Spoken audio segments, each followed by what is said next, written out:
we're in the company of an extremely good fighter. The other day, Lawrence Okolie stopped by, British heavyweight contender. He returns to the ring next month. And who's he going to fight? I'll tell you who's going to fight. He's in the studio with us now. He fights former French Olympic gold medalist Tony Yoka in Paris. The two will go head-to-head on April the 25th. And this will mark Okolie's fourth fight at heavyweight after stepping up from cruiserweight. We heard from Lawrence Okolie. Let's hear from his opponent, Tony Yoka. Bon après-midi. Bon après-midi. Oh, hello. Good afternoon. Good French. Great to have you here in studio. Yeah, That's all he's got in French. That's all he's got. That's me done. Tony, good afternoon. Good afternoon. Great to have you on board. Thank you. Fight camp is underway. Yeah, definitely. How are you feeling about this? You sat down moments ago and very briefly I said to you, how you doing? Yeah, good. I'm going to win this. I'm going to win it. You have absolutely no doubt, do you? No doubt. Like I'm confident. You see, as Spencer said, I have been through some tough things last years, but it's been 2 years now. I train with Don. I feel really good with him. I'm happy. I'm happily married. I'm father of 5 kids, and I just want to beat some guys in the ring, and now I got the opportunity. You're the father of 5 kids. Yeah. You look about 21. I'm not. This is amazing. This is fabulous. So, but when you look at Lawrence Okolie, what do you see? I see a guy that wants to fight because Lawrence been calling out people those last months. I saw him in Germany once, wanted to fight Caballero too, but this is why I'm not really surprised why he accepted that fight, because I saw him in Nigeria when we both fought in December, and we were talking about the possibility of having this fight, and I think it's a great opportunity for me because he's ranking #1 now. Yeah, absolutely. I think that I was speaking to Lawrence as well out in Dubai, and he was saying that any of the upcoming contenders, they're the fights that he wants, because obviously the title is held by Alexander Usyk. We don't know what's going to happen with that WBC belt. Agit Kabayel is the interim champion. So effectively, in a mad way, Tony, we were talking about this, weren't we? 2 years you were Don Charles. You're boxing at places like Brentwood Leisure Centre, trying to rebuild, get yourself back together. Yeah. You've done that. You've won your last 4. And out of nowhere, you get an opportunity for effectively a final eliminator for a world title. That's his life. When you put the works on and when you believe in yourself, that's life. You know, I think I deserve that title shot because I'm Olympic gold medalist. You know, they don't give it like for free. So I won my last 4 fights. Some of them was tough, and now we just proved to the world that I deserve to be there. Lawrence Okolie is looking forward to meeting you in the ring. He was in the other day, Tony. Let's dip into it. This is what he was saying. I feel good. I mean, he won the Olympics the year that I went to it. So for me, this is sort of like trying to get my Olympic gold medal from him. But he's out and out, he's a good fighter. You're going to see me fight with a lot of passion and ferocity. I think when you're boxing a taller guy who's okay with sneaking a little split decision win or whatever else, you have to go and get him. So I'm looking forward to putting it on the line. He knows you, you know him. There's a fair bit of mutual respect, is there, Tony? Definitely. He's a tough fighter. He's someone who never ducked, so I respect that. I mean, have you had history together before, as in sparring together? I know you were in the Rio Olympics. We never sport together. We went to the same Olympic Games, but we never sport. It was to the cruiserweight. It was on the cruiserweight. Yeah. He picked up the bronze medal. You got the gold medal that year. Yeah. So it's an interesting time and an interesting clash. Did you ever think you was going to fight him? I mean, when he went up to the heavyweight, of course, I was like, okay, maybe I can fight him, and especially because he's in the top 10, so that's a good opportunity. How important is it getting home advantage as well? Because we was over at the Paris Olympics. You come up and done a piece for us for talkSPORT, actually, which was great. You brought your gold medal. I was hoping to see that today, by the way. But but you brought your gold medal, and it was fantastic. But they love you over there. You were sitting with the president at the time. Yeah. I mean, it's really great for me to have the opportunity to fight in Paris.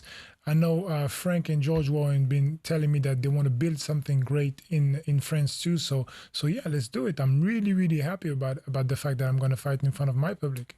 I mean, winning a gold medal. What has the transition been like, Tony, going from Olympic gold medalist to professional fighter?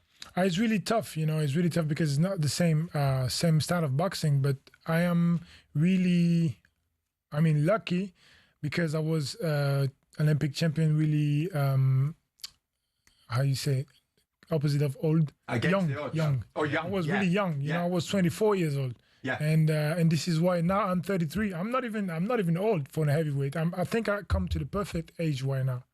How difficult has the journey been for you, Tony? Because obviously Olympic gold medalist, big things were expected of you. You went on a winning run and it looked like you was going to get there. And then you sort of derailed. And I know you had personal problems outside of the ring that affected your performances inside the ring. You lost 3 fights. One of them, Carlos Takam, I was at that fight there and you underperformed out in Paris.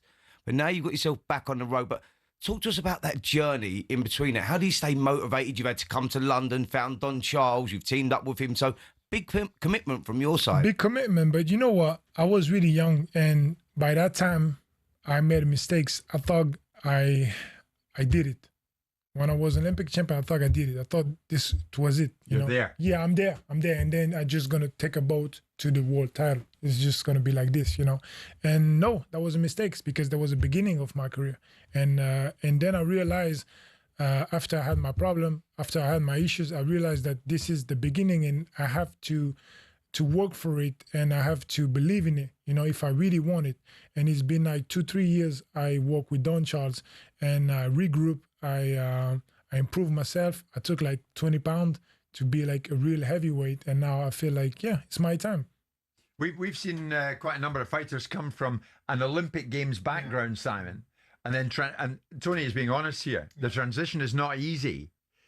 But this fella, I think, it's largely thought in boxing, this guy has a big future. It certainly was at one point, yeah. I mean, it's not. I mean, the fact that he won a gold medal in 2016 is about as relevant as Audley Harrison winning a gold medal. It's about how you translate into the professional framework. And put aside the losses to Martin Okolie and to Carlos Takam and to one other fighter that's less name-orientated than those two fighters. You look at the last 4 fights, they're all good wins. Yeah. I know more about Lawrence than I do about Tony and what Lawrence brings to the equation. It'll be an interesting fight. I would lean towards Lawrence. I know that Tony was in the conversation for Anthony Joshua, hence the reason why there's a bit more currency around him, because we were talking to Tony 2 or 3 months ago, maybe a little bit longer, Tony, when you came on Talk Boxing with myself and Spencer, talking about the potential of a Joshua fight. Is he a good fighter? Yeah. Is Lawrence Okolie a decent fighter, a former world champion at 2 levels? Whether I think Bridgerweight is a decent level is irrelevant. He won it at cruiserweights. He's translating more naturally into heavyweights. I thought his performance against Kevin Lorena, although he caught some shrapnel, was quite commendable. I don't think you take anything from Ebenezer Tete because he should knock him out in 1 round. This is someone that Fraser Clark dealt with quite easily. And Lawrence is the number 1 in the WBC division. I think look, Lawrence, if he gets into trouble in this fight, will do what Lawrence does, which is grab and hold and make it a difficult fight. I wouldn't like to pick it, but if I was going to pick it, I would lean towards Lawrence. And you don't mind that? You don't mind I don't Simon mind Phil? it. I don't mind it. That's his opinion. But the fact is, if you do mind, deal with him right now. He's really wrong about it because Lawrence has an awkward style. You know, the way he grab people, and he was doing it in cruiserweight because people was smaller than him, shorter than him. But now we're in heavyweight, and he hasn't fought a real heavyweight. You know, I'm taller than him, I'm bigger than him, I'm physically stronger than him. Look, he cannot like rush me or trying to be like ferociously like he said on the video. That's not gonna happen. And plus, I'm way more technical than him. So like there is no way. The thing is, I've been smiling for 10 days now because I know I'm gonna win this fight and I'm gonna have this position. So I'm just happy. It's a great opportunity. It really is. And this is a classic example of the landscape of heavyweight boxing when, you know, we're seeing you, like I said to you a year ago, we're having that conversation. I'm saying, like, you're scratching around boxing at Brentwood Leisure Centre, just looking to stay active, waiting for an opportunity. It seemed like you might get Anthony Joshua. That went away, obviously, with the tragedies that had happened to Anthony Joshua, and we wish him all the best, and hopefully we see him back in the ring. Yeah. But all of a sudden, like, the way that it's landed for you, great opportunity against Okolie, but because of this WBC situation, Agit Kabiel is in line next. If Usyk doesn't fight him, it's the winner of you two. Yeah. And that is the way that the game works now. So does that motivate you more than anything? That's great. That's great. What I saw from Agit Kabiel last fight was not good. He wasn't good. He did what he had to do. Was you in Germany then? Yeah, I was there in Germany, you know, and I saw him, like, the fact that he get touched every time, you know. The guy touched him every time. And yeah, that's a really good opportunity for me. You know, I heard you talking about... what's the name of the guy who was Olympic champion in 2000? Audley Harrison. I'm not him. You know, Okolie Harrison was a surprise. I'm not a surprise. I was 2016 gold medalist, but I was 2015 world champion, and I was 2010 Youth Olympic champion when I beat Joseph Parker. I'm not like a surprise. Everybody know that I'm good, and I want to say that everybody have a different journey. I compare my journey to Klitschko's one, Vladimir. He was Olympic champion, then he went to the pro. I think he lost like 2 or 3 times, two or three fights when he began his career. You're the same. Yeah, I'm the same. Then he regrouped. Then he was like so good, and he knocks everybody out. That's the same rate that I'm gonna be. And maybe what Simon should remember, Tony, is that you're 6'7". Yeah. And you're sitting right beside him. So you return to the ring against Okolie next month in Paris. Yeah. You want the name of Tony Yoka. You want your arm to be held aloft. Simon thinks, as only Simon can do, because he will say it as he sees it, he thinks Lawrence Okolie will do it.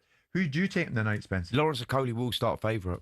He has to start favourite, but he's not been tested at heavyweight. It's an interesting fight, and that's why, that's why I love it, because I know Tony's ability. I know he trains with Don Charles, so I've seen him up close and personal. I know what he's got. I know what he's been through. So it's for Tony Yoka now to prove to the world and prove to himself that he belongs there.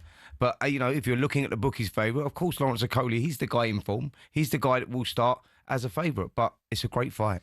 You know that, imagine the fight in your mind at this moment, Tony. Yeah. How does it end? I mean, a victory. I don't know if it's a knockout. I don't know if it's a point. I just want to say that he doesn't have anything better than me. I'm faster than him. I'm bigger than him. I can hit tougher than him. I can wrestle bigger than him because I'm a better athlete than him. I'm smarter than him. I mean, I'm prettier than him, man. There you go. What does he have? Well said. Tony, thank you so much for being Thank with you. us. British heavyweight contender Lawrence Okolie returns to the ring next month to fight the French Olympic gold medalist Tony Yoka in Paris. It's quite a test for Lawrence, but I'm sure he's up to it. The two go head-to-head on April the 25th, and this will mark Lawrence's 4th fight at heavyweight level after stepping up from cruiserweight himself. I'm delighted to say Lawrence Okolie has stopped by and is sitting to the left of Mr. Jordan. Lawrence, good morning. Yeah, good morning. Happy to be here. Great to see you. You come in beaming, full of life, and I was delighted to see that. Back in the ring, back in fight camp. How's it all going? Yeah, it's going well. I always love being back in Manchester with Joe, going through the trenches. This is like a very welcome break I get today, so it's good. Good to have you on board. Simon was telling me during the break about Tony Yoka. You tell me about him. He's an Olympic gold medalist. How do you feel going in with him? Yeah, I feel good. I mean, he won the Olympics the year that I went to it, so for me, this is sort of like trying to get my Olympic gold medal from him. But he's out and out. He's a good fighter, and it's in his hometown, so he's going to be really, really up for it. So I'm excited. Yeah. Are you having Tony Yoka, Simon? Where is he? There was a lot expected of him because obviously after winning the Olympic gold in 2016 in Rio de Janeiro, there was this ultimate expectation that Olympic gold medalists go on. We've seen it go on with Lennox Lewis. We've seen it go on with Anthony Joshua. And he had a good start to his career. Then he hit a sort of a crossroads, which he talks about himself. He lost to Carlos Takam and an aging Carlos Takam. He lost to Martin Bakoli, who at the time was people's perception was a bit of a bogeyman. It's gone a little bit wayward recently. And he lost to another fighter that was less distinguished. But he's now back on the groove. He's won his last 4 fights. Nothing on those 4 fights in terms of the names. But it's a decent fight for Lawrence. I mean, obviously, Lawrence, I thought, performed very well against Kevin Lorena. I don't think I learned much from Lawrence fighting Ebenezer Tete any more than I learned from Fraser Clark fighting him. But that's the opponent he built, and he knocked him out and flattened him, and that was the job he could do. It's about now Lawrence dealing with Tony Yoka, who spoke well when he came on the show with myself and Spencer about 6 months ago about his opportunity with Anthony Joshua, who has been linked with Anthony Joshua. So there's currency in this with Olympic gold medal. If Lawrence goes in and deals with him in the way that he's dealt with the last 2 opponents, then the momentum builds. Right. Mm-hmm. I want to see Lawrence in with bigger and better names, and I'm sure he does too. Well, Agreed. and that might be further down the line, but you got to get rid of this guy first. I mean, Lawrence, as Simon mentioned there, so far at heavyweight level, you've beaten Kevin Lorena, you've beaten Ebenezer Tete, you beat Hussein Mohammed. Is this guy a sterner test, though? Yeah, I think so. He's going to be the biggest one. He's obviously knows how to box. They don't just hand out Olympic gold medals, but I do think I'm going to be a little bit too ferocious on the day, so I'm looking forward to it. We'd look forward to that. Because you want to see more from Lawrence Simon. Am Yeah, I right? well, I mean, Lawrence wants to see more for himself. He's a two-weight world champion. I mean, I know he doesn't like this, but I don't really take the bridgerweight situation seriously. He does because it enabled him to leverage into the WBC top 5, right? So that was the purpose of it. And that's why you did it. No, absolutely. But I mean, ultimately, for me, you know, I like Lawrence. I've always liked Lawrence. He doesn't like you. Whether he likes me or not is irrelevant, right? But I mean, Joe was in the studio about 4 or 5 weeks ago, no, but a little bit longer than that, talking about Lawrence giving Usyk a load of trouble, and I have difficulty with that situation. Lawrence will believe differently. But how are you finding the heavyweight division? Is it now because you were getting big at the weight at cruiserweight? Obviously, bridgerweight comes along, you skid through that division straight into the heavyweights. Are you enjoying it more in the heavyweights? Oh, I'm definitely enjoying it more. A little bit too much. So this camp where we got nutritionists involved and was kind of trimmed down. Yeah, because it's like, obviously, because I've been making weight for like 10 years, it's like the stuff that I always had to say no to in camp, I can now say yes to. But then I shouldn't say yes too often is where we're at. So, but yeah, I feel a lot better. I feel a lot like just in training, I can feel the difference. Like I could train for longer, train harder, and recover better. So I'm getting a lot more out of myself, and I'm able to punch hard and even heavy. I've got a lot of conditioning compared to a lot of heavyweights because I've had to do so much over the last few years. Actually, Lawrence, Simon touched on it. Your trainer, Joe Gallagher. There's a lot going on in the heavyweight division right now, as you'll be aware. And there is a feeling in some quarters, Lawrence Okolie, maybe he's being overlooked somewhat. Your trainer, Joe Gallagher, certainly thought so. Listen to this. I had to go Gareth Davis and Spencer Oliver, and everyone can reel off Moses Atumo, Fabio Wardley, Dylan White, Derek Chisora, but no one wants to reel off the tongue Lawrence Okolie. But no one's phoning up wanting to fight Lawrence Okolie. When Lawrence Okolie's name's put in the mix for fighting people, no one wants to do it. So we're the ones that are calling out Kabiel. We're the ones that do want to fight Kabiel. And like I said to Lawrence, when you want to become WBC world champion, you've got to fight the man that people say don't want to fight, which is Kabiel. If Usyk gives up the belt, Well said, Joe. So when You're he does become when he does become world champion, you can't say you were given a soft touch, an old man, someone past the prime. You beat the man that no one wanted to fight to be the WBC world champion, and that's the mindset with us. And please God, 2026, he'll get that opportunity, and hopefully a year from now I'll be sat here and I'll say to Simon, well, that's why you do what you do and I do what I do. Get in there, Joe. Get in there, Joe. Honestly, that day Joe was in the mood, and he was in the mood for him.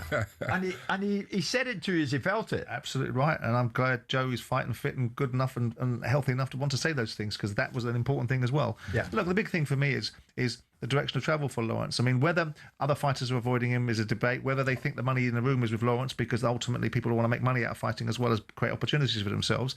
But you must be in a situation now. What are you, number one in WBC? Number one, yeah. So it's sooner rather than later that's going to get called, isn't it? Yeah, I think it's personally, obviously I have to focus on Tony Yoka, but where Usyk is now boxing a kickboxer, I can't see him coming from that to say, okay, I'll do the Kabayel fight.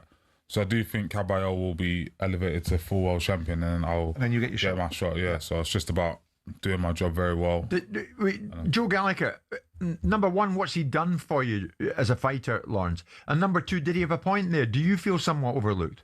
Yeah, which one to answer for? First one, he's done like a lot for me. So I came to him after a loss when boxing kind of felt like it had turned its back on me in terms of negotiation. Yeah, Chris Billen won. So in terms of, you know, behind the scenes negotiations and like who needs him sort of thing, and he came in and just said, no, you just do your job well, commit yourself, and your talent will shine through again. Don't you worry about it. So that, and then as well, mindset. So the sort of fights that I'm going into, I know, for example, you know, I'll go into Poland. I went to Poland with him and boxed the champion out there. Brzezinski, about to go to France, box in France. It's like when you have someone that's on your side completely and you want to win, not just for yourself, because I always want to win for me, but I have someone else that I want to win for. It does spur you on. Are you, Lawrence, and not to put this on your toes as succinctly as I'm about to, but I will, are you in a battle for the hearts and minds of boxing fans? Because there's a narrative that is seeded with you that you don't entertain, and that there's not enough entertainment around you, and there's times in fights when you don't do enough. And I remember putting that to Joe, and Joe said, I'm not going to waste my time with Lawrence. If he doesn't step in and step up, I'm not wasting my time. Of course. But do you feel internally that there's a battle for you to have to create this reaction in the fans to buy into you? I think yes and no. I think the main thing is being in fights with the type of fighters that everyone says are these amazing fighters and so on and so forth, the Fabio Wardleys, the Dan Dubois, etc. and showing what I can do against those guys. and getting the opportunity to do it. Yeah, exactly. So because when I land these shots against, you know, the lesser opponents and they get hurt, people just see it It's as a lesser nothing. opponent. Yeah. Yeah. But when you see me in there with top guys, you know, doing my thing, I think that's when we'll see it. What we're going to see from you in Paris in a few weeks now, you're going against Tony Yoka. I think you're going to see me fight with a lot of passion and ferocity. I think when you're boxing a taller guy who's okay with sneaking a little split decision win or whatever else, you have to go and get him. So I'm looking forward to putting it on the line. Go and get him, Lawrence.